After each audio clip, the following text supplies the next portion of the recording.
ill met by moonlight, proud Titania. What? Jealous, Oberon? Fairy skip hence. I have forsworn his bed and company. Tarry, rash wanton. Am I not thy lord? Then I must be thy lady. But I know when thou hast stolen away from fairyland, and in the shape of Corin sat all day, playing on pipes of corn and versing love to amorous Phillida. Why art thou here? Come from the farthest step of India. But that, forsooth, the bouncing Amazon, your buskin mistress and your warrior love. The Theseus must be wedded, and you come to give their bed joy and prosperity. How canst thou thus, for shame, Titania, glance at my credit with Hippolyta, knowing I know thy love to Theseus? Didst thou not lead him through the glimmering night from Perigenia, whom he ravished, and make him with fair Aegle break his faith, with Ariadne and Antiopa? These are the forgeries of jealousy. Never, since midsummer spring, met we on hill, in dale, forest, or mead, by paved fountain or by rushy brook, or in the beachent margent of the sea, to dance our ringlets to the whistling wind. But with thy brawls thou hast disturbed our sport. Therefore the winds, piping to us in vain, as in revenge, have sucked up from the sea contagious fogs, which falling in the land have every pelting river made so proud, they have overborne their continents. The oxen therefore stretched his yoke in vain, the ploughman lost his sweat, the green corn had rotted ere his youth attained a beard. The foal stands empty in the field, and crows are fatted with the murrian flock. The nines men's morris is filled up with mud. The quaint mazes in the wanton green for lack of tread are undistinguishable. The human mortals want their winter cheer, but no night is now with hymn or carol blessed. Therefore the moon, the governess of floods, pale in her anger, washes all the air that rheumatic diseases do abound. And through this distemperature we see the seasons alter. Hoary-headed frosts fall in the fresh lap of the crimson rose, and on old hinds thin and icy crown, an odorous chaplet of sweet summer buds is as in mockery set. The spring, the summer, the childing autumn, angry winter, change their wonted liveries, and amaze the world by their increase now knows not which is which. And from this same progeny of evil comes, from our dissension, from our debate, we are their parents and originals. Do you amend it then? It lies in you. Why should Titania cross her Oberon? I do but beg a little changeling boy to be my henchman. Set your heart at rest. The fairyland buys not the trouble of me.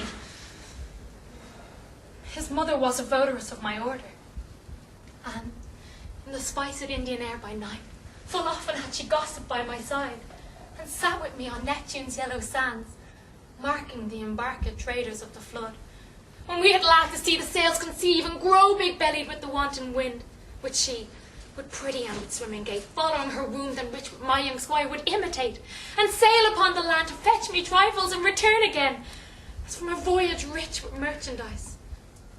But she, being mortal, of that boy did die. And for her sake I do rear up that boy, and for her sake I will not part with him. How long within this wood intend you stay? Perchance till after Theseus' wedding day. If you will patiently dance in our round and see our moonlight revels, go with us. If not, shun me, and I will spare thy haunts. Give me the boy, and I will go with thee. Not for thy fairy kingdom. Fairies away.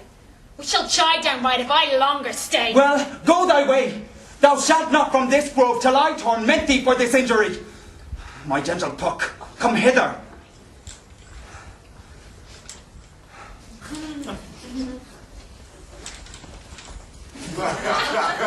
Thou rememberest since once I sat upon a promontory and heard a mermaid on a dolphin's back, uttering such dulcet and harmonious breath that the rude sea grew civil at its song, and certain stars shot madly from their spheres to hear the sea maid's music. I remember. That very time I saw, but thou couldst not, flying between the cold moon and the earth, Cupid all armed, a certain aim he took at a fair vestal throned by the west, and loosed his love shaft smartly from its bow, as it should pierce 100,000 hearts. But I might see young Cupid's fiery shaft quenched in the chaste beams of the watery moon. And the imperial votaress passed on, in maiden meditation, fancy free. Yet marked I where the bolt of Cupid fell. It fell upon a little western flower, before milk white, now purple with love's wound. Fetch me that flower, the herb I showed thee once. The juice of it on sleeping eyelids laid will make or man or woman madly dote upon the next live creature that it sees. Fetch me this herb, and be thou here again ere the Leviathan can swim a league. I'll put a girdle around about you or take 40 minutes.